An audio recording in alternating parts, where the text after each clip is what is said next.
Dans les montagnes du Jura, une tempête de neige déchaîne sa fureur. La nuit avale tout, sauf la lueur tremblante d'un feu isolé. Luc Moreau, bûcheron solitaire, croit entendre un fantôme frapper à sa porte. Quand il ouvre, il découvre une femme à moitié morte, les cheveux collés de glace, les lèvres bleues. Elle s'appelle Élise Valmont. Abandonnée par l'homme qui devait l'épouser, elle trouve refuge chez un inconnu. Et dans le froid, un destin brûlant s'éveille. Luc referma la porte d'un coup d'épaule. Le vent hurla derrière lui comme une bête blessée. Élise s'effondra sur le tapis devant l'âtre, inerte, les paupières mi-closes. Ses doigts étaient si froids qu'ils semblaient en de verre. « Tenez bon !» murmura Luc, sa voix rauque de solitude. Il jeta des bûches dans le feu. La chaleur mordit enfin l'air glacé. Il attrapa une couverture de laine et l'enveloppa sans réfléchir autour du corps tremblant. L'eau fondue du givre formait déjà de petites flaques au sol. Quand Élise rouvrit les yeux, ses prunelles vertes reflétèrent la lumière du feu. Elle tenta un mot, mais seul un souffle s'échappa.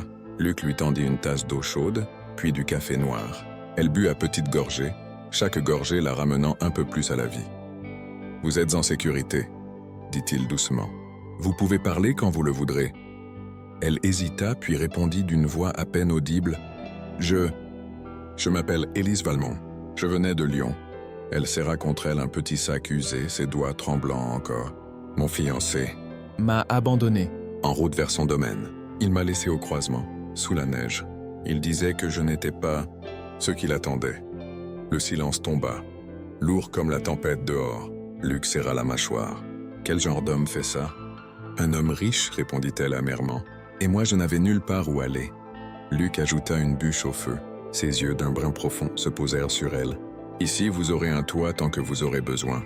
Le reste, on verra demain. » Dehors, la tempête continuait de frapper, mais à l'intérieur, une autre chaleur venait de naître. Fragile, inattendue, vivante. L'aube perçait à peine quand Luc se réveilla. La neige s'était calmée, laissant sur le monde un manteau silencieux. Il étira ses muscles endoloris, puis se tourna vers le lit. Élise dormait encore, le visage apaisé, la respiration lente. Elle paraissait presque paisible, comme si la tempête n'avait jamais existé. Luc se leva sans bruit.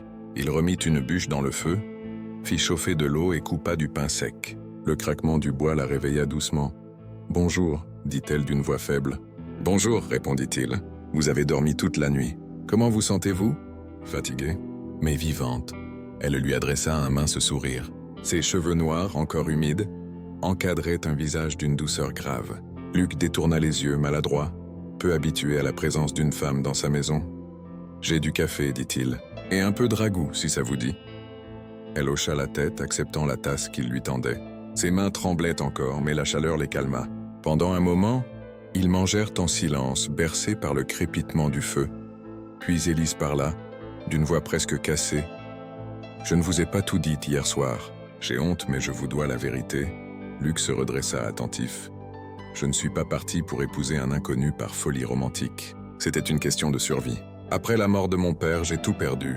Sa petite fabrique, la maison, tout. L'homme que je devais épouser, Séraphin Duval, m'avait écrit. Il promettait une vie tranquille, un foyer. Il disait vouloir une femme instruite, douce, capable de l'aider à tenir son domaine. J'y ai cru. » Ses doigts se crispèrent sur la tasse. Il m'a accueilli à la gare de Besançon. Il m'a regardé comme on jauge un cheval, puis il a dit que j'étais trop fragile, trop citadine, et il m'a laissé là. Sous la neige, Luc sentit un nœud se former dans sa gorge. Il avait connu des hommes durs, injustes, mais jamais une telle cruauté. « Vous auriez pu mourir, » dit-il entre ses dents. « Oui, » souffla-t-elle, « si votre lumière n'avait pas brillé. » Un silence s'installa. Seul le vent, faible encore, passait entre les planches. « Vous n'avez plus personne à Lyon ?» demanda-t-il. « Non, ma mère est morte l'an dernier. Je suis seul. » Luc hocha la tête lentement. Il savait ce que c'était, la solitude. L'hiver, parfois, pesait si lourd qu'il en devenait une douleur physique. « Vous pourriez rester ici quelque temps, » dit-il enfin.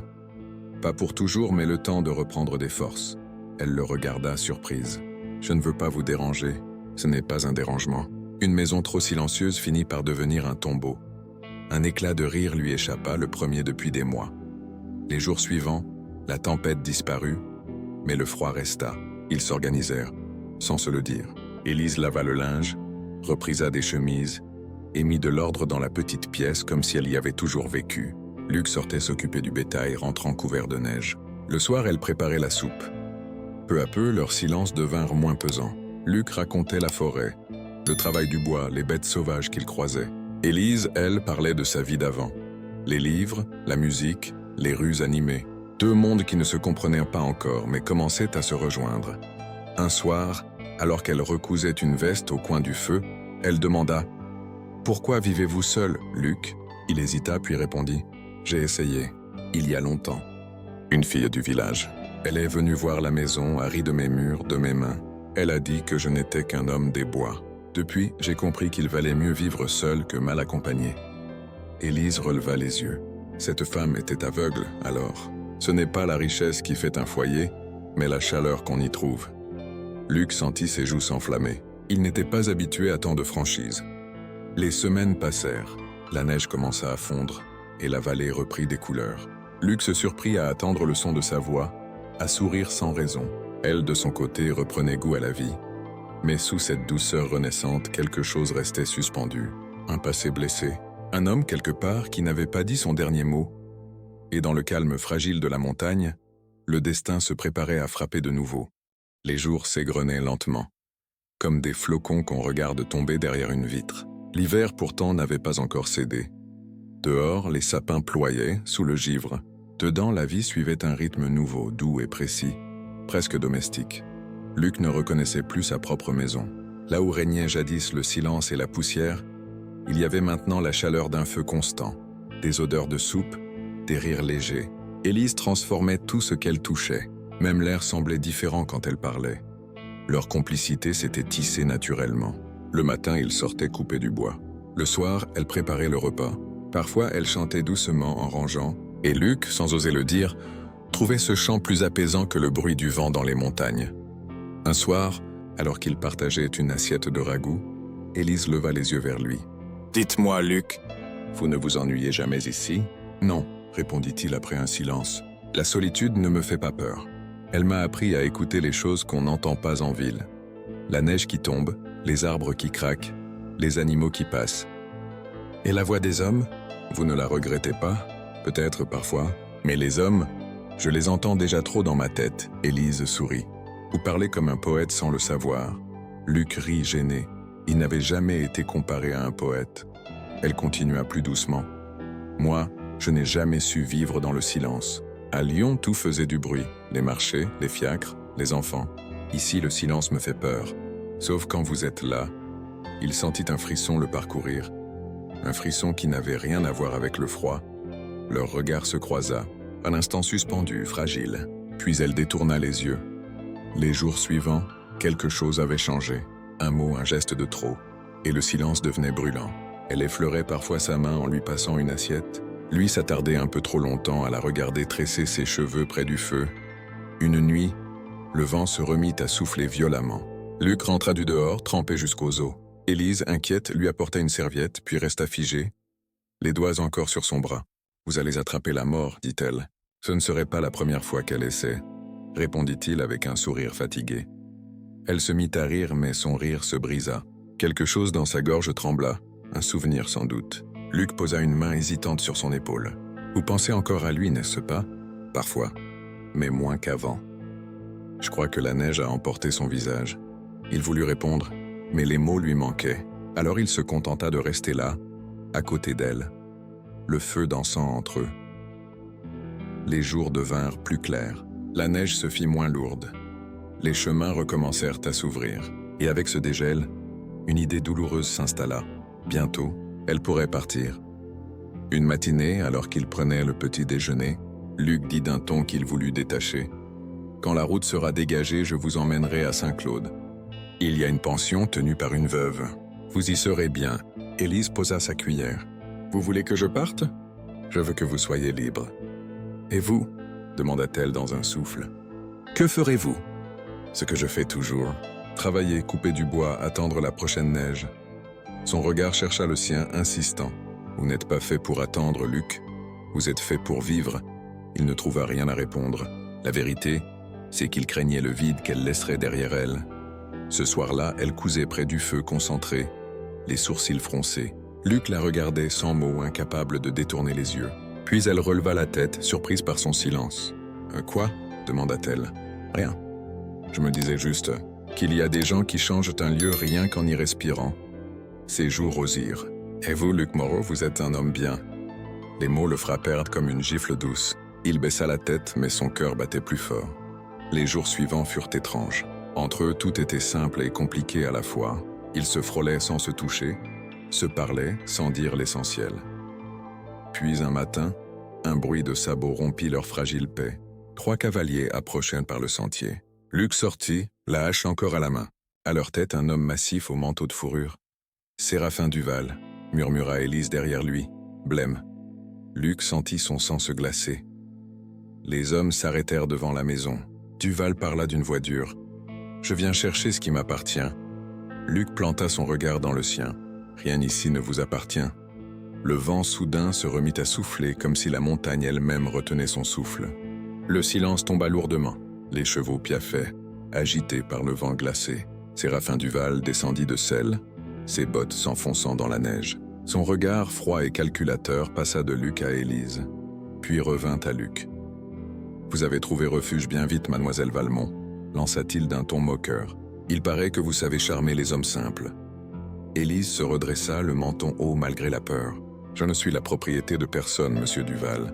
Vous avez renoncé à moi le jour où vous m'avez laissé mourir. » Duval éclata d'un rire sec. « J'étais en colère. Un homme peut changer d'avis. Vous m'appartenez et vous rentrerez avec moi. » Luc fit un pas en avant. « Elle ne rentrera nulle part. Vous l'avez chassée. Ce qu'elle décide maintenant ne regarde qu'elle. » L'un des hommes derrière Duval serra les rênes. Le troisième cracha dans la neige. L'air vibrait de tension. Duval fit mine de s'approcher d'Élise. Luc leva sa hache d'un geste calme, presque tranquille. « Encore un pas, et je vous promets que la neige se souviendra de votre sang. » Le second cavalier posa la main sur son fusil, mais Duval le retint d'un geste. Il se tourna vers l'homme en manteau de cuir qui se tenait en retrait. C'était le maire du hameau voisin, suivi du garde champêtre. « J'ai la loi pour moi, » dit Duval. « Cette femme a signé un contrat de fiançailles en bonne et due forme. »« Un contrat n'est pas une chaîne, » répliqua Élise. « Vous avez rompu votre parole. » Le garde champêtre prit la parole, mal à l'aise. « Il faudrait peut-être entendre les deux parties. » Luc s'interposa. « Vous voulez un témoignage ? J'étais là quand elle est arrivée, transie, à moitié morte. L'homme qu'elle décrit l'a laissée dans la neige sans un mot. » Duval gronda. « Assez. Elle a exagéré. » « Non, » coupa Élise. « J'ai une preuve. » Elle sortit de son sac une lettre froissée. L'encre avait pâli, mais la signature de Séraphin Duval y brûlait encore. Le garde champêtre lut à voix haute. « Je mets fin à tout engagement envers mademoiselle Élise Valmont pour cause d'incompatibilité. » Il releva la tête, mal à l'aise. « Eh bien, il me semble que c'est clair. » Un murmure monta. Même les chevaux cessèrent de bouger. Duval pâlit, puis son visage se tordit de rage. « Vous croyez qu'une femme peut ainsi me ridiculiser ? Vous n'avez aucune idée de qui je suis. » Luc avança lentement, les yeux fixés sur lui. C'est un lâche qui n'a pas supporté de voir une femme plus forte que lui. Les deux hommes se toisaient à quelques pas. Le vent hurlait entre eux comme une bête. Duval voulut dégainer son pistolet, mais Luc fut plus rapide. D'un mouvement net, il fit voler l'arme dans la neige d'un coup de hache. Le garde champêtre s'interposa aussitôt. « Ça suffit. Pas de sang sur ma route. » Il se tourna vers Duval. « Repartez, et considérez-vous heureux qu'elle ne porte pas plainte. » Duval recula, le visage livide, la haine dans les yeux. Avant de remonter à cheval, il lança à Luc. « Vous croyez avoir gagné, Moreau ? Vous verrez combien il en coûte de défier un homme comme moi. » Il fit volte-face et s'éloigna dans un grondement de sabots. Ses hommes derrière lui. Le vent sembla retomber d'un coup. Élise resta sur le perron tremblante. Luc posa une main sur son épaule. « C'est fini, dit-il doucement. »« Non, murmura-t-elle. »« Il reviendra. » Il la regarda longuement. « Alors il nous trouvera debout, pas à genoux. » Les semaines suivantes furent lourdes d'attente. Le printemps approchait, mais la menace de Duval planait. Les rumeurs couraient dans la vallée. On disait qu'Élise Valmont vivait seule avec Luc Moreau, sans bénédiction ni mariage. Les langues se déliaient au village, les regards devenaient pesants. Un matin, Luc revint du marché, le visage fermé. « On parle de toi, dit-il simplement. On dit que je t'ai volé. » Élise serra ses mains. « Laisse-les parler. » Ils ne savent rien. Ce n'est pas moi que ça blesse, Élise. C'est toi. Elle secoua la tête. Je ne veux plus vivre caché. J'ai passé ma vie à plaire, à me taire, à espérer qu'on m'accepte. Ici, j'ai enfin trouvé la paix, et je ne la rendrai à personne. Luc la fixa, ému. Tu mérites mieux qu'une cabane et un homme rude. Elle sourit. Et toi? Tu crois mériter la solitude? Il voulut parler, mais elle posa un doigt sur ses lèvres. Ne dis rien. Pas encore. Le soir, ils s'assirent devant le feu. Le silence entre eux était plein d'attente. Élise regarda les flammes danser, puis dit doucement « S'il revient, promets-moi de ne pas te battre pour moi. Tu me demandes l'impossible, alors promets au moins de ne pas te perdre. » Luc ferma les yeux. « Depuis que tu es là, Élise, je ne me perds plus. » Quelques jours plus tard, une lettre arriva cachetée d'un sceau officiel. Duval, ruiné par des dettes et des procès, avait fui le département. Son domaine serait saisi. Luc lut la lettre à haute voix. « Il ne reviendra plus. » Élise resta silencieuse, les yeux humides. Puis elle se tourna vers lui. « Alors il ne reste plus qu'une question, » dit-elle doucement. Luc haussa un sourcil. « Laquelle ? Rester ou partir ?» Il ne répondit pas tout de suite. Le feu crépitait, projetant sur leur visage une lumière dorée. Enfin, il murmura « Si tu restes, ce sera ton choix. Pas une dette, pas une pitié. Je ne reste pas par devoir. Luc, je reste parce que, pour la première fois depuis longtemps, je me sens chez moi. » Il voulut parler, mais elle s'approcha, posant sa main sur la sienne. « Tu m'as offert la vie quand d'autres m'avaient condamné. Laisse-moi t'offrir la mienne en retour. » Luc serra sa main sans un mot. Dehors, la neige fondait doucement, laissant apparaître la terre brune du printemps. Leur hiver venait enfin de s'achever. Les années passèrent, comme des saisons paisibles. La vallée du Jura se couvrit de fleurs, puis de neige, puis de fleurs encore. La cabane de Luc et Élise s'était agrandie d'une pièce, d'un potager et de rires d'enfants. Leur fille aînée, Emma, courait pieds nus dans l'herbe, poursuivant un papillon. Son frère Jules trottinait derrière elle en riant, une tache de farine sur le nez. Élise, un panier au bras, les observait depuis le seuil, le visage baigné de soleil. Luc réparait une barrière, le dos solide, les mains sûres. Le vent portait l'odeur du bois frais et des pommes séchées. Tout respirait la paix, la simplicité, la tendresse. Parfois, Élise repensait à la femme qu'elle avait été, celle qui grelottait dans la neige, sans foyer ni avenir. Il lui semblait que cette autre vivait désormais très loin, dans un rêve éteint. Ici, elle avait trouvé bien plus qu'un refuge. Elle avait trouvé sa place. Un soir d'été, alors que le ciel virait à l'orange, Luc s'assit près d'elle sur le banc de bois. « Tu te souviens du jour où je t'ai trouvé sur le pas de la porte ?» demanda-t-il. « Comment l'oublier? Tu avais l'air d'un ours effrayé par un oiseau. » Il rit doucement. « Et toi, tu ressemblais à un flocon prêt à disparaître. » Elle posa sa tête contre son épaule. « Tu m'as sauvé, Luc. »« Non, » dit-il après un silence. « On s'est sauvés ensemble. » Ils restèrent là longtemps, à regarder le soleil se coucher derrière les montagnes. Les enfants dormaient déjà, bercés par les bruits du soir. Le temps avait passé, mais entre eux, rien ne s'était fané. La complicité d'autrefois s'était changée en amour tranquille, profond comme la rivière au pied du vallon. Un matin, une silhouette apparut sur le chemin, un vieil homme en manteau râpé. Luc le reconnut aussitôt, Séraphin Duval, vieilli, amaigri, sans cheval ni gloire. Il venait demander à vendre ses terres restantes. Élise le regarda longuement, puis dit calmement « Vous m'avez laissé mourir pour l'argent. Je vous pardonne, mais je ne vous plains pas. » Duval baissa les yeux. « Vous avez tout gagné, » dit-il d'une voix éteinte. « Non, » répondit Luc. « Nous avons appris à ne plus perdre. » L'homme s'éloigna sans un mot. Quand le soir tomba, Élise alluma une lanterne. Les montagnes se couvraient déjà de brume. « Tu crois qu'on a mérité tout ça ?» demanda-t-elle doucement. Luc la regarda, un sourire au coin des lèvres. Ce qu'on mérite n'a rien à voir avec ce qu'on construit. On a travaillé, aimé, tenu bon. C'est tout. Leurs mains se cherchèrent et se trouvèrent. Sous le ciel bleu nuit, la petite maison brillait d'une lumière chaude, posée au milieu de la vallée comme un souvenir vivant. Un jour, les enfants grandiraient. Leur rire s'envolerait plus loin. Mais la maison, elle, resterait témoin d'un miracle ordinaire. Celui d'un homme qui avait ouvert sa porte à une inconnue et d'une femme qui avait transformé un hiver en éternité. Et quand le vent soufflait à travers les sapins, il semblait murmurer leurs prénoms.